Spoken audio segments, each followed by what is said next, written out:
Hello, everyone, and welcome to our final keynote of day one of Thrive, United for Democracy and Global Action.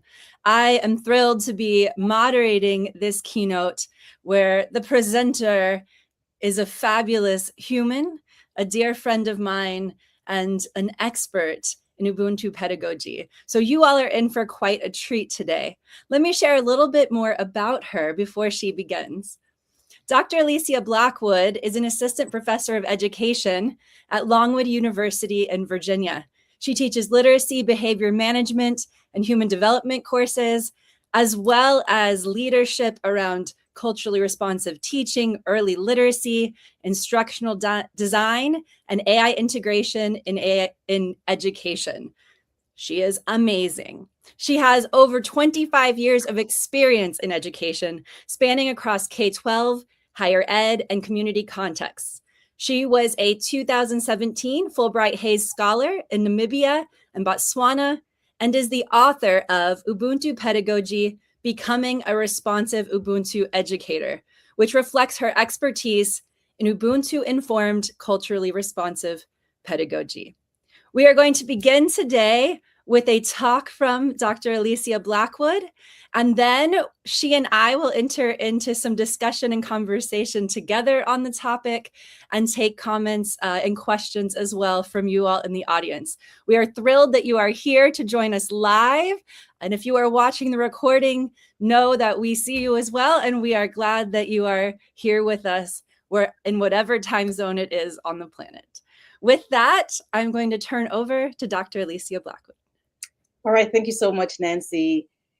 So today the title is We Rise Together Through Ubuntu, a framework for democratic resilience. Imagine being the president of the most diverse, opinionated, unpredictable group of citizens you could ever fit in one room.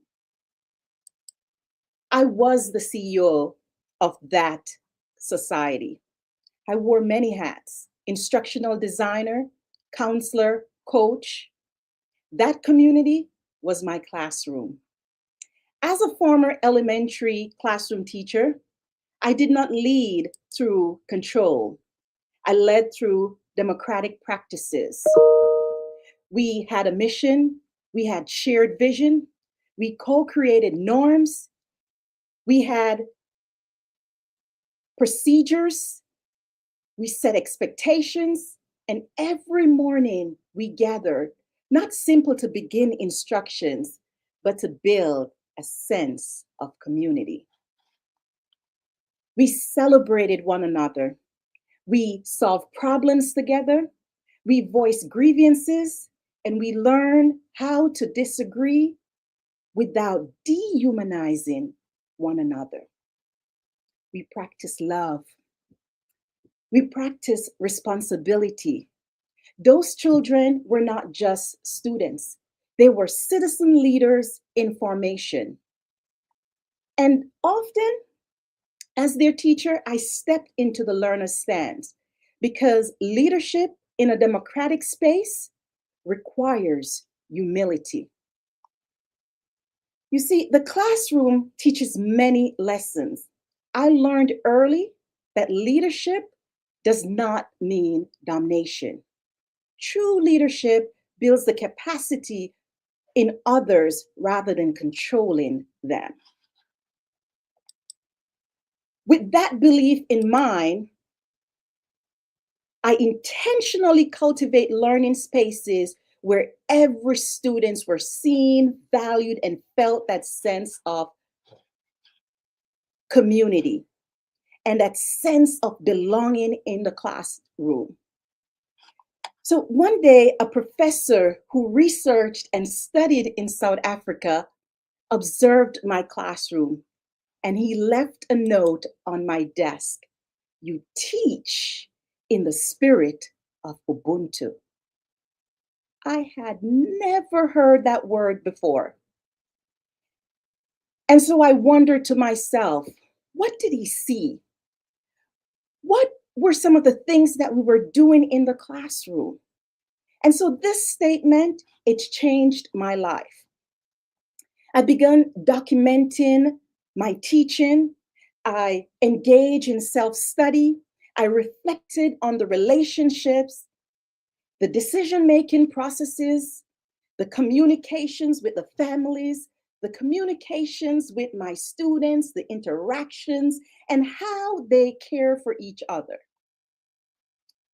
Soon after, I had the opportunity to travel to Southern Africa as a US Fulbright scholar. I lived in the communities in Namibia and Botswana. I observed life not from a textbook, but from the people in the communities. And there I learned the deeper meaning of Ubuntu.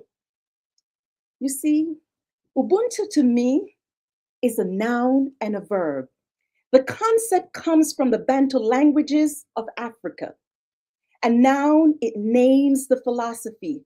It speaks to the very essence of our shared humanity, our interconnectedness. It is captured in the powerful aphorism, I am because we are. I do not exist by myself. I am here today because of all of you. Ubuntu teaches us that well-being, that my well-being is bound to yours. If I am hurting and if you are hurting, I am hurting. And if one is broken, the collective is broken. Ubuntu is Africa's gift to the world. Ubuntu is more than a belief, it is a practice. And I also say Ubuntu is a verb. It is not only something we believe, it is something we do. Ubuntu, to have Ubuntu is to act in ways that protect dignity, restore relationships, and strengthens the collective. It is choosing compassion over indifference. It is practicing accountability. It is refusing to dehumanize even when harm has occurred. It is building systems, classroom communities, and technologies that affirmed our humanity. I have also learned from the elders that Ubuntu does not erase the individual. It honors the individual. Because when the individual is healed, valued, and whole, the community and the nation thrive. It is through deep reflection I realized that. And I also realized that my classroom was a living ecosystem of Ubuntu, a democratic micro society where respect, care, and responsibility and our collective success were embedded in the daily practices. And it is in that realization I came to a deeper understanding of democracy. It is not just a political system, it's a human one. So we must remember the word democracy, it comes from two ancient roots. Demos, meaning the people, and kratos, meaning power. Democracy at the core is the power of the people, not the power of institutions alone, not the power of a few voices, but the collective power of community that cares, participates, listens, and take responsibility for one another, not through rules alone, but through the relationships that we cultivate. And if you were listening to Doctors Garner's in the morning keynote, they talk about this. Relationships are key. And it's that realization that led me to further understand and have a deeper connection to democracy. We must remember that when we think even about South Africa, it was the collective voices of the people grounded in Ubuntu that dismantled the terror of apartheid in South Africa. Leaders such as Nelson Mandela, Archbishop Desmond Tutu, they drew upon this philosophy, not just to lead, but to restore a broken nation. And as Archbishop Desmond Tutu always remind us, my humanity is tied to yours. And this truth was echoed in 1963 when the Ethiopian leader Haile Selassie addressed the United Nations. The words he spoke was later carried across the globe by the reggae artist Bob Marley in the song War. He warned us that until the philosophy that holds one race superior and another inferior is finally and permanently discredited and abandoned, there will be war. And without this shift, our interconnectedness, our democracy will remain fragile, and our peace remains out of reach. Today, when we look at our global struggles, yes, polarization, dehumanization, exclusion, supremacy, we are witnessing what happens when interconnectedness is forgotten. Ubuntu challenges us that the belief that one group must rise by another falling, it's not supposed to be that way. Ubuntu insists that democracy is not simple a system of voting. It is a system of caring. It is a system of listening. It is a system of collective responsibility. True democratic resilience does not come from laws alone. It comes from the people who see another as fully human. Ubuntu offers a global framework that is rooted in dignity, generosity, cooperation, and balance.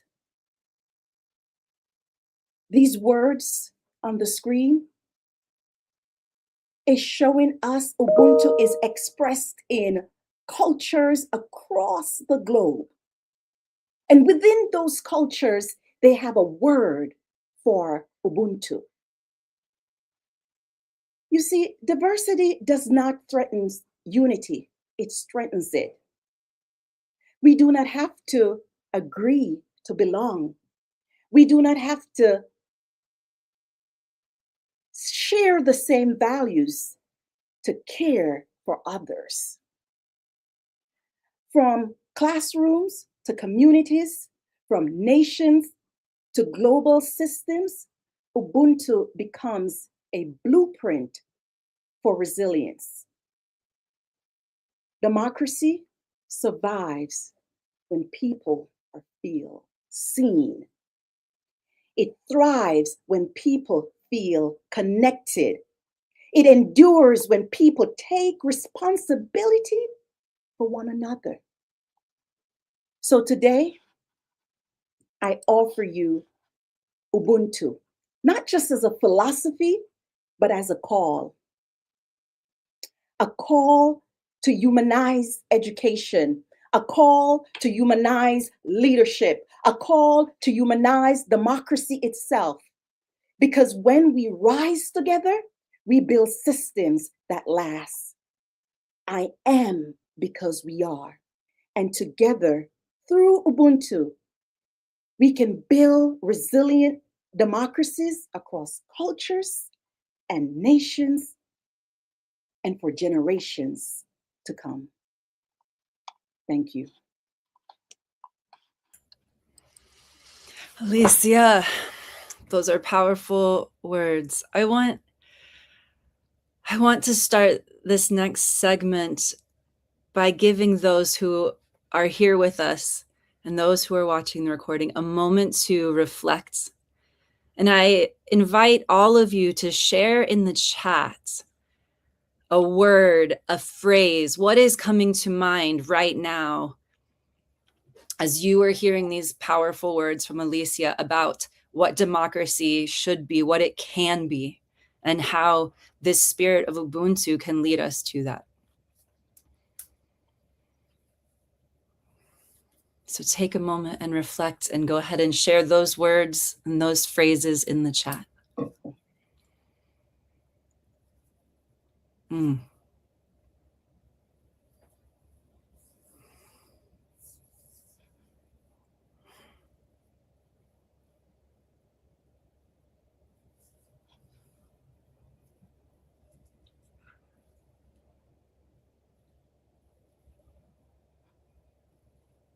See, answers starting to come in.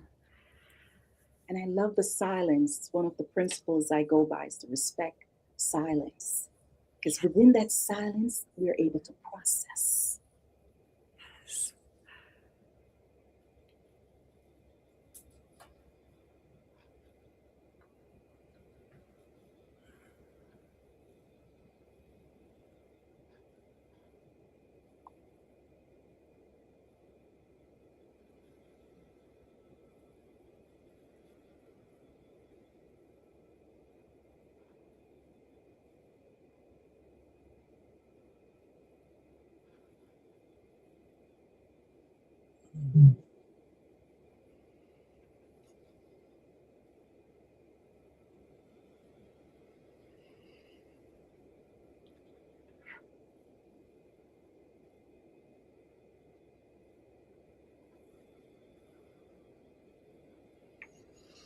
So beautiful. Alecia, as you see these words and these responses coming in, what are you thinking? So I wasn't able to see the chat. On the right-hand side of our screen, click where it says comments and it will switch. Oh, okay. Yeah. So yes, and take a moment as well to read them. We encourage you all who are here to read through some of the comments that have been shared here. I'll read a few for those of you who are watching the recording as well. How have we gotten away from this here in the US? Powerful truth. Everything is connected, everything is interdependent, so everything is vulnerable. And that's why this has to be more than whole of government and more than whole of nation. It really has to be a global effort, a quote by Jen Easterly, director of the Cyber and Infrastructure Security Agency. Why do some people not share this philosophy? Grateful reminder of what we truly can be across the globe. Unity, remembering, collective heart, interdependence, finding your people, love, shalom, beautiful. Love the connection with the word solidarity. The spirit of Ubuntu is a hope for the future of democracy. Unity and authoritative compassion. Yes. As you hear those, Alecia, what do you think? I think it speaks to just our essence of our shared humanity. It doesn't matter what part of the globe you are, that human connection. And Ubuntu is expressed in cultures, in indigenous culture all over the globe. And so we don't have to call it Ubuntu. We could call it what is expressed in our culture. We can call it as simple words that we have here in the chat. And so it is that interconnectedness that helps us to remember when we see the person out there on the street Or I'm at the university today and the janitors are coming through. You want to make sure that you see them and validate it. Those are the simple things that we start with. And you and I have spoken many times over the last couple of years about what it means to treat people with dignity, to treat people in this spirit that we are connected. And you mentioned just now the janitors. I know this is one of the things you and I have spoken about. We talk about those in our community who can seem invisible. Yes. What are some practical ways, and what are some of those others who are sometimes considered invisible, but we must see because we are all connected? You know, we can't just go around thinking only the people on the stage matter, only the people in the seats matter. It is every person who makes this event, those you never see, right? But every person who makes our world work. And so many are invisible. As you talk about that spirit of Ubuntu, how can we make sure that they feel seen? And how can we make sure that we see those who are typically invisible? And that's a great point. That's a great point, Nancy. And it starts with us. The small things that we can do. We don't have to wait for macro systems to do things. It starts with us doing the small things. And I also remember when I was in Southern Africa, especially when I was in South Africa, they would greet the students at the school, Sawubona. And what that is saying, that greeting is saying, is that I see you. I welcome you into this space.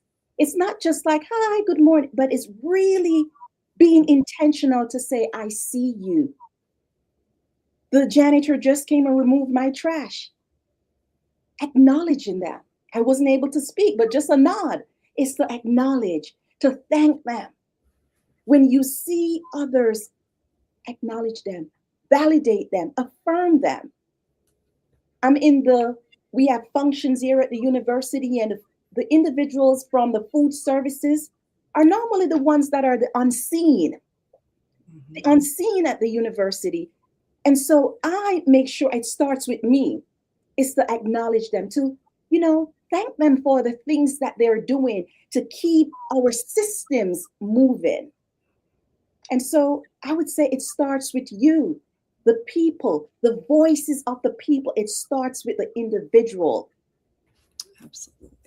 Absolutely. When I was first starting out my teaching career, one of the most important people in my life was a woman, Maria. She was a cafeteria worker, and she was the one who gave me the resilience to keep going as a first-year teacher. It was the way she checked on me, even, and we can make those people invisible. She had such a huge impact on me, on the way she loved and on the way she loved children. And for many, right, that might have been their only meal. She was such a source of joy and love. And sometimes we think, when we talk about stakeholders in education, in democracy, we often forget these very important people in those conversations. In education, we talk very often about leaders, teachers, parents, students, and we forget all the other people who are such a rich part of that community, including those who are the neighbors to the physical school, right? We have to think of community in this broader way. And I love that you, in your work, brings that to the forefront. Are there other practical actions that you could recommend to us as we, think about acting in that way? So one is, we've now said, to make sure we truly see and validate those around us. What are other things that we can do? I think it's also, after you see others, is to make sure that we're building authentic relationships. Building authentic relationships in our business, in our school environments, in our community.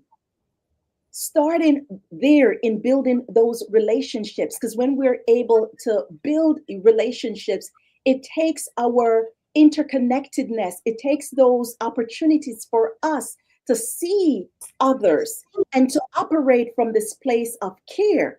when we're building these relationships. And it also helps in the next layer for individuals to feel that sense of belonging. Whether you're in a corporate office or you're in a school building or you're in a medical facility, you want to make sure that you're intentional about building those relationships and operating from a place of genuine care, operating from a place of love. And if you notice what I'm talking, I'm starting with the individual. Because when we talk about democracy, we're looking at the larger systems and we're trying to change the larger systems. But if we want to have change, we start with us. We start to deeply reflect on the actions that we can do on a daily basis. As you're speaking about the authentic relationships, it makes me think of something you said in the talk, which was, we do not have to agree to belong. That is such a powerful statement by itself. And I think, given some of the struggles you mentioned, like polarization, that is one that is often hard for us to figure out how we overcome those disagreements and find that connection. What advice do you have for us in this moment? I think it starts with our civic education. And I'm not talking about fluff. I'm talking about intentional with our civic education. Here at my university, and I think we are only one in the US that has a program like this. It's called the Civic program. And all of our undergraduate students have to go through a coursework that helps to cultivate that citizen leader. Because we can talk about it, but we have to be about it. We have to show our students, we have to make sure that we are connecting them with community for them to understand that civic engagement, what it looks like, what it sounds like. Because sometimes we can operate from that place of just blame, but we are not intentional in our structures and being systematic in our approaches, in making sure that we are cultivating leaders and teaching them what it looks like. And that is something that in my time, living outside of the US, I see that in other school systems outside of the US, that they're intentional in teaching you how to be a good human being.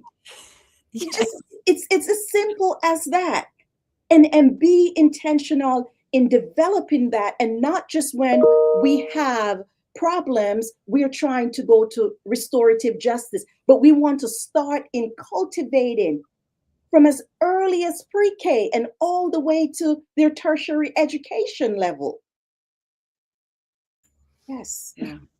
In the Montessori environment, which I do a lot of work with, and I serve as a technology leader for Mi Escuela Montessori in Florida, which is free, bilingual, public Montessori. It's an incredibly diverse community, but we have an emphasis in the Montessori approach on social justice and on inclusion. But one of the things that it immediately makes me think of as you're talking is the Peace Corner. And that from a young age, children are taught both to have intentional strategies for finding peace and calming themselves, but also they are intentionally taught strategies for conflict resolution. There are things like the Peace Rose, and there's a book that goes with it. They hold it, they come together, discuss what's wrong. They learn to apologize and say they're sorry. They learn to receive and to forgive. These are really powerful practices. And I think sometimes when we talk about civic education, people think that's civics. And that just means learn the way the government works in your country, right? Or how do you vote? How does a bill become a law? That was the big one here in the US. Some of you all may remember a Schoolhouse Rock video that goes with that one. But there's so much more to civic education. And these other pieces of self-regulation, of conflict resolution, are often left out of that work, right? These bigger goals. And that is beautiful. You said that. I was initially trained as a Montessori teacher as well. And so when I shift over to public school, I brought a lot of those principles with me in the way that I structure my learning spaces. And so I share the story of the professor who researched and studied in South Africa. You know, folks have named my space, oh, that's the Zen classroom. But to your point, those are the things that I was doing in the classroom. I just didn't have a name on the things that I was doing to cultivate a place where the students are feeling that sense of belonging and creating. I had a space in my class that I also called the safe space, where this wasn't a timeout zone. The students, if they just need a moment to reset, you know, that self-regulation, they can just go to that space and reset with multiple things that I had there for the students. And so when we think about, you know, the space and Ubuntu, I also labeled that space later in that classroom. I labeled it the Ubuntu reflective corner, because when we started to deconstruct Ubuntu, and that's what I did in my book, because I really wanted, from someone born in the West, I wanted to really understand it in depth and to be able to see the aspect of it in my school environment, in my society, living here in the US. And that's what I was doing. I was deconstructing it, what it looks like, what it sounds like. And some of the things that I was doing is to making sure that we are affirming and validating all of the students that are coming into our spaces. We have to create those spaces where they feel connected and ready for that learning. And so love and respect, we don't talk a lot about those in education, but we have to make sure that we're intentional about teaching students about love, teaching students about respect. And something I did, that I was a peace and justice trained facilitator in Florida. I went through the Peace and Justice Institute, and the Peace and Justice Institute at these 13 principles that is actually coming from the work of Parker Palmer, the 13 principles of how we treat each other. And so those principles, I still use them today in the university level, because I don't have to share the same values with you to make sure that I am showing you love and I'm respectful of you. And so those principles are like listening deeply. When things get difficult, turn to wonder, suspend judgment, create a hospitable and accountable community. And so I use those principles in all the classrooms that I have been, from K-12 all the way to higher education. I center these principles as my norms. And so creating norms of how we are going to operate in these diverse spaces. How are we going to engage in dialogue, in crucial conversations, and operate from a place of radical compassion? Yes. Yes. Oh, you mentioned just now in those principles, approaching things with wonder and suspending judgment. And so often, I think we see news or we see posts, especially the comments out on news stories and social media, and our bodies turn to fear and rage. That's the natural human response. We have to be intentional. And you have spoken about how Ubuntu, coming with this Ubuntu approach, can help us to be more resilient, right? That we won't just fall into the rage. We won't just fall into dehumanizing when we disagree, but we can come with wonder, with curiosity. We can suspend judgment and seek to understand. How do you see in the bigger picture this Ubuntu philosophy building resilience in all of those who are here and taking us, forward as we try to sustain democracies worldwide? The work we engage in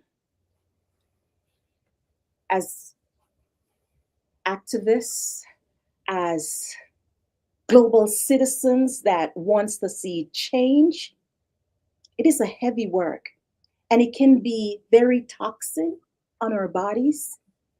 And especially in the age of Gen AI, where so many images and texts and fake news and deep fakes are out there, I invite individuals to pause. And in that pause moment, to make sure that we're operating from this critical space. Because the things that come at us at the news at times, it can really disrupt our entire body's function. It lowers our immune system. And so there are things that I do. I was watching an individual, I'm not going to say his name right now, but I was watching him on the news. And my fiance said to me, like, why are you sitting and listening to that individual? And I said, I am processing because I turned to wonder. That's one of the 13 principles. I wonder what brought this individual to this space. I wonder how this individual is so disconnected from humanity. And so those are the processes that I go through because I know that when you're just operating from a fear, we cannot do this righteous work that we need to go out there and do because then it impacts us. We're releasing cortisols in our bodies and we're poisoning ourselves. So we have to operate from this place of radical compassion. I'm not telling you to say Ubuntu is to, turn the other cheek and that, but you have to have an action plan. You have to be able to think because when we're operating from a place of emotions, we cannot think straight, and then we just become we just become reactionary. And I really like the statement that former First Lady Michelle Obama talked about, and a lot of times that statement is misquoted, but when she talks about the phrase when they go low, we go high, that was about us, for you as the individual, so that you can build that resilience in yourself, so that you do not stoop to where they are, the things that they are doing to diminish others. You're not doing that because if we go low with them, how are we going to know the difference? So Yeah. it's so important that we are elevating ourselves, and that takes work. That takes intentional work. So when we talk about nonviolence work and you really study the folks who really put nonviolence work in action, it's a lot of that work starts with yourself first. Yes. Let's go a little further on that work on ourself and the radical compassion, because I think probably all of us sitting here right now can think of times where we have done this well in the last decade, especially, and times where we have failed. And radical compassion, when we hear that, we sometimes think that means just for others, that we should be radically compassionate to others, but giving ourselves grace and compassion is also needed to get through this time. How can we love ourselves and show Ubuntu, that we are, that, like you said, the individual still matters in this, right? And we are also one individual that needs that compassion and grace. How do we, when we mess up, when we don't act from our best or higher selves, what can we do? How do we turn that around?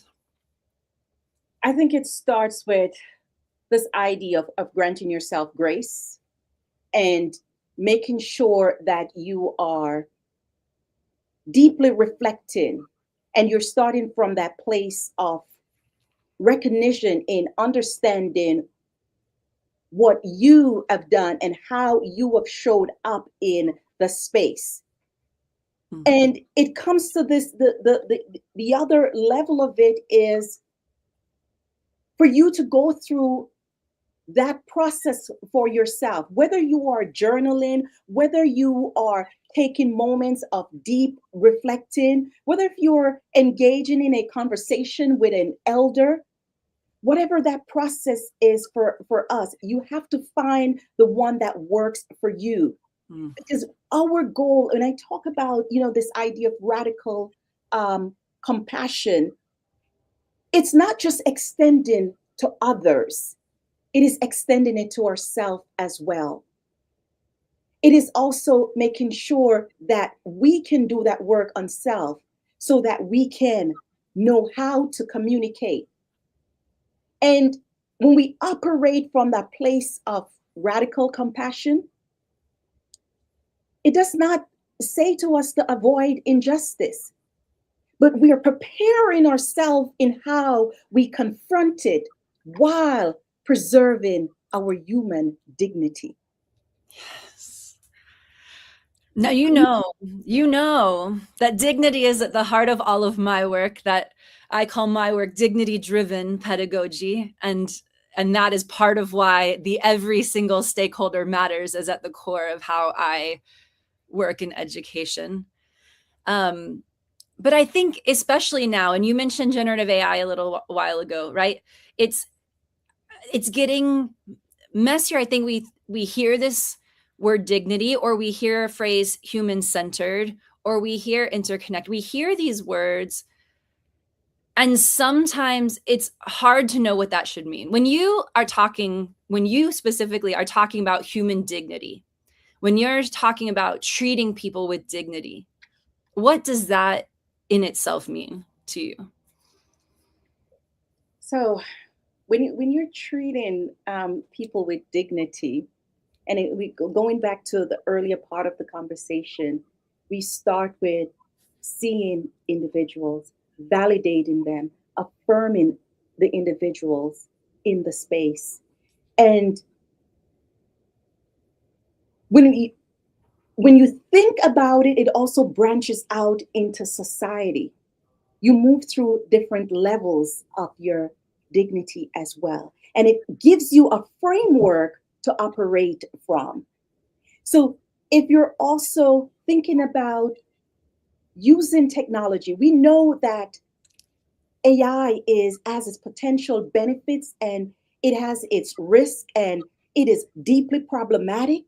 And so operating from an ethical standpoint and asking questions is how is this benefiting myself and others? What impact it is having? And so one of my other colleague on my research team, Janice Mack, she also talked about this principled innovation, Yeah. that we want to bring that into our decision making process. So even as the individual interacting with the technologies, we also want to make sure that we are starting from that place, that we are being reflective, because that branches out. I think that's so important. I think many of us who are here at this conference, you know, we care about maintaining democracy, but we are trying to transform and create new systems, create new processes, create, you know, new ways of being, new technologies to support society, and technologies that will help. I often uh, remind myself and others that we are in the middle of the story and we do not know fully how things will impact us in the end, or how things will work out. Um, but I'm grateful that you talked about how we can center these beliefs as we are creating something new, that should be happening as we innovate, as we plan, as we conceive of that transformation.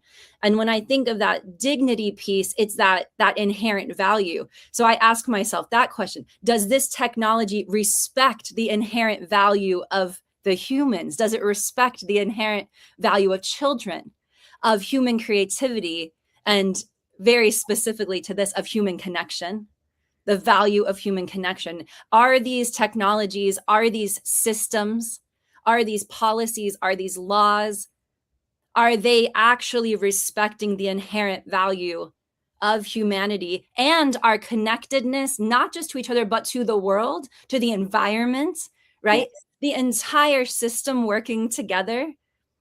And so I think those are really important questions for us to be asking as we continue to go through this conference, as we continue to, leave. I hope we all make true human connections during these 2 days that turn into future work and innovation, where we take these principles at the heart of what we're doing moving forward. We have just a couple minutes left. I want to turn back to you, Alecia, to share any additional resources you would like to mention for them to continue to learn on this topic, as well as final thoughts. Yes, thank you. And one of the things I was going to make a connection to what you were saying is having that human centric approach, even from the policies down to how we operate as we think through our approaches with these new technologies that are disrupting our environment and our ecosystem. And so, one of the things that I wanted to recommend that there were two books that really helped me on my journey of doing this work on self and having this deeper understanding of radical compassion as we are out there doing the work. And one of the first book is the Book of Forgiven by Archbishop Desmond Tutu. If you haven't read that book, I would encourage every individual to read that book, the Book of Forgiven. And then the second book was the Book of Joy. The Book of Joy, it's with Archbishop Desmond Tutu and the 14 Dalai Lama, and it was written by Douglas Abrams. And I think the conversations, and at the end of that book, the Book of Joy, it gives us strategies and techniques that we can do to create peace within ourselves and connecting with our community, and so that you are at a place that you're ready to do this work, because this work, it demands a lot of from us, and the voices of the people are important. We see that the voices of the people from time and time as make and create tremendous changes in society. So I do not encourage people to be silent. It's that we need to make sure that we're preparing ourselves to do this work. And when we return from the battlefield, we want to go through our strategies so that we can heal ourselves. Because if we are broken, our community will be broken and our nation will be broken. So thank you. Dr. Alecia Blackwood, thank you so much on behalf of the Thrive Committee, on behalf of the Thrive community, for being here, for taking your time and your energy and sharing them with us, to share your wisdom and your experience with us. I am so grateful to have had the honor of sharing this time with you and continue to be inspired by your work all of the time. Thank you to all of you who have joined us. Oh, Alecia, you want to say something? I didn't mention my book, Ubuntu Pedagogy, too. So that is a book that is out there that you can also get and read as well. So thank you so much. And I just want to say, a big shout out to the team that is behind the scenes that is doing this work. I have been gaining so much all morning, just involved in the process and going to sessions. So thank you so much. And thank you for all of you. Thank you, Lucy, for the work that you're doing and your team. Thank you so much. We're doing this good work. So keep on keeping on. Thank you. Yes, thank you so much. And I will tell you, we were one step ahead of you. We keep shouting out your book in the chat. Okay. So we will not be missing that one. For those of you, if you haven't checked it out yet, I have been reading it. It is wonderful. And it has so much of Alecia's story in it. And it's a beautiful read, an inspiring read. So I hope you all will check that out. And with that, we will move on to our next sessions. Thank you all so much for joining us for this keynote. I hope that you won't tune out, because in the next session at 10 minutes from now, I will have a session on everyday advocacy that works. So if you want to put these principles into action in very practical ways to advocate for the things and people you care about, come on and join me. And we hope that you have an absolute wonderful, wonderful rest of your conference. Thank you so much. Thank you, Again, Nancy. Thank you.